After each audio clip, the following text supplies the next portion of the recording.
Abale Kemia Glomna, you can see this place. The tidal waves have managed the possible best to damage everything. I know this place was one of the healest places, but look at this. Pafiara, Chafwale Agban, Afia Kata, Uzu, Ebama, Afia Chafwa, a Davitu, Ukaka, Tasukuvio, the Winnie, and a Posuku Hall, a Poba Suku Hakata, Eblan, Sukuvi Magatin, get a Suku Hoyamo.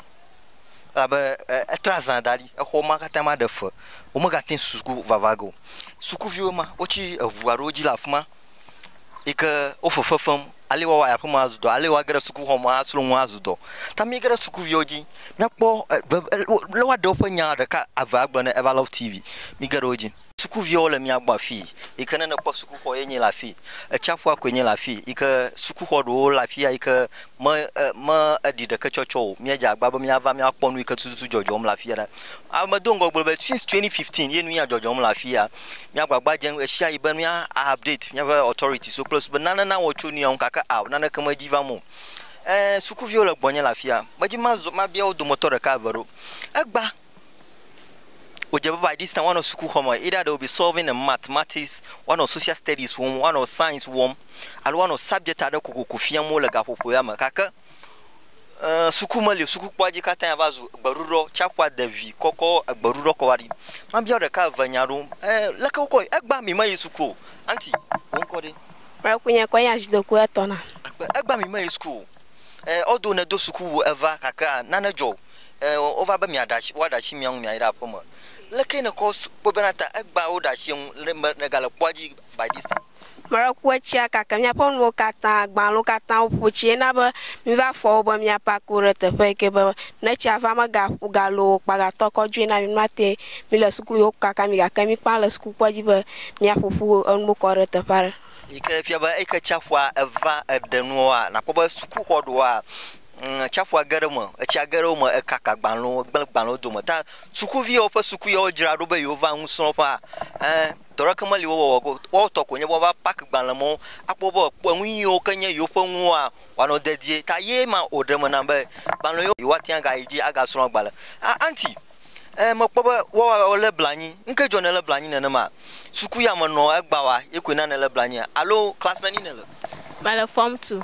Form 2, almost close to BEC. Kaka, Chapwapa, a Moala, Martino Waga, Asuno school homework by Asulungu. I have Bromala, Emma Bromola boy, Chapwalema Gavitama Vava, Ika, Obobromba, a Chogavia Verma, yo Jagoma. Almost getting to 12 o'clock. I Jimby Agajagoma, Bromola, one toba already time within 12 hours. My A or Gajibi Agajagoma and Dokuchu Gaviva. Lako joy. Suku hoya kaka. Nobamia, I wadna mimiaga at the school of Fiazon. Or come over to Amamia is school blafia.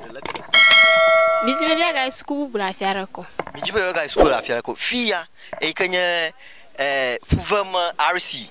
Uncorrela Simio Yomna Fuvama RC. Star of the Sea. Fuvama RC, Star of the Sea. Nyaraka Joarako, over Star of the Sea. Like a star, see a megano Fudonamio. Ye, number, the my school gafio, a my school eagle of Yarako, a Jamako no Nagada Sukua. Fifia Suku Hoema, a glacata cam, oh, me meeting Majamiano Suku Hoyama at the Suku, oh, what a miacoide, Angologa, Alobamia, oh, Miavano of Yaramia the Suku. Because your examination is somewhere around the corner. Mijiboba Jagba school hunt now, I will scorn Lafia Guji. Yes, Mijiboba Jesukagoma over Wunamia. Kaka, Chapuhale Agbona. Waga Loga, Agava Korafiaku, Chapuanaga Kakatari, Mopobe has Gagba. Okochapuanami. Wakochapuabonami. Yes, it is one of the core messages come out a hocho, sister boy. Chafuya no never Omajaba a Troshilamo, Chuyayi Kaku, Ofuvama dan Vukaka, Okakazuma Valdura Agokaji. Since 2015, over the share Kaka still an animal cooler. But don't could you 2015 more Miava Chafu Tojivomi coin of mommy. A homokata omagali, or Kodakamagala of more. Mako bulk of formula like Bakata, Ala Sukumaka bulk of formula.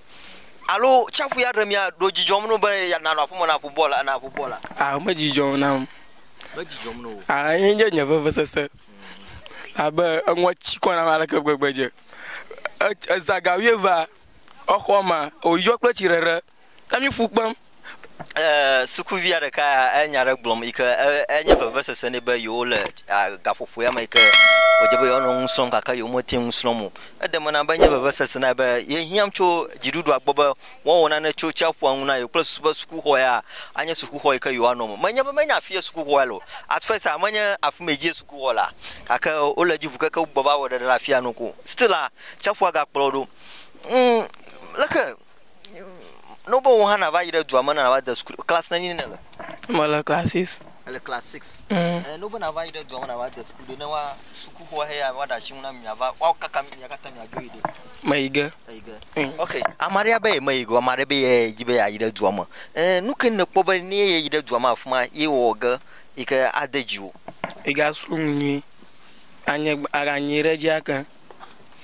itame mayiru tama poiba nene yele suku afia ya tanson wa ganyire dio menene ma ka fie ba chafu afan amadede ple apa fude na mo ina ba maten son okay akpa suku via we ma o de ofanya ogbo na mi anti va suku via de kala fi we achiko dogla na ba enwazu tamabubu ne ba no fi va no gbonya fi nke jona do achigla do fiaba ma va suku gba alo na vla suku mo vo na mi ga troi na kwa yeta na do achigla do nyake na gbo na jidudu a na gbo na keta municipal assembly bo wona va wona yo kude chafu apa amadede ma kuma ji bo wa posu ogbo na mi ple chafu na mi aga ira skuaji lafia me yoga ya fiare ko fia ko aw